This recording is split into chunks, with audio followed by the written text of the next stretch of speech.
આ વર્ષે ઉનાળાની શરૂઆત થતાં જ કારમાં આગ લાગવાની અનેક ઘટનાઓ સામે આવી છે, જેના કારણે લોકોમાં ચિંતાનું મોજું ભરી વળ્યું છે.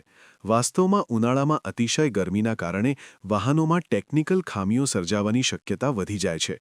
જો કે કેટલીક સાવચેતીઓ રાખીને તમે તમારી કારને આગ લાગવાથી બચાવી શકો છો અને તમારી જાતને સુરક્ષિત રાખી શકો છો. આજે અમે તમને જણાવીશું કે ઉનાળામાં કારમાં આગ લાગવાના મુખ્ય કારણો કયા છે અને આ કાળઝાળ ગરમીમાં તમારી કારને સુરક્ષિત રાખવા માટે તમારે શું ધ્યાન રાખવું જોઈએ. ઉનાળાની ઋતુમાં કારમાં આગ લાગવાના બનાવો સામાન્ય બાબત બની ગઈ છે. આ અકસ્માતો પાછળ મુખ્ય કારણોમાં અતિશય ગરમી, વાહનની યોગ્ય દેખભાળનો અભાવ અને કેટલીક ટેકનિકલ ખામીઓનો સમાવેશ થાય છે. ચાલો જાણીએ કે કારમાં આગ કયા સંજોગોમાં લાગી શકે છે. પેટ્રોલ, ડીઝલ અથવા એસી ગેસ જેવી જ્વલનશીલ વસ્તુઓ લીક થવાથી અને ગરમ ભાગોના સંપર્કમાં આવવાથી આગ લાગી શકે છે.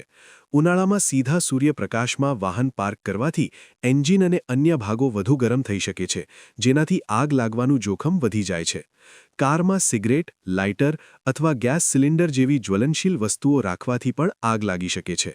કારના આંતરિક ભાગને સુધારવા માટે સસ્તા અથવા નબળી ગુણવત્તાવાળા સ્પેર પાર્ટ્સ અને ઇલેક્ટ્રિકલ એસેસરીઝનો ઉપયોગ કરવાથી પણ આગ લાગવાની સંભાવના રહે છે. શક્ય હોય તો તમારી કારની નિયમિત જાળવણી કરાવો. સર્વિસિંગ દરમિયાન મિકેનિકને વાયરિંગ, ઇલેક્ટ્રિકલ સિસ્ટમ, પ્રવાહી લીકેજ અને ટાયરને યોગ્ય રીતે તપાસવા માટે કહો.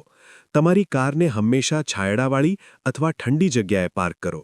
જો સીધા સૂર્યપ્રકાશમાં પાર્ક કરવી પડે તો બારીઓ થોડી ખુલ્લી રાખો, જેથી કેબિનનું તાપમાન વધારે ન વધે.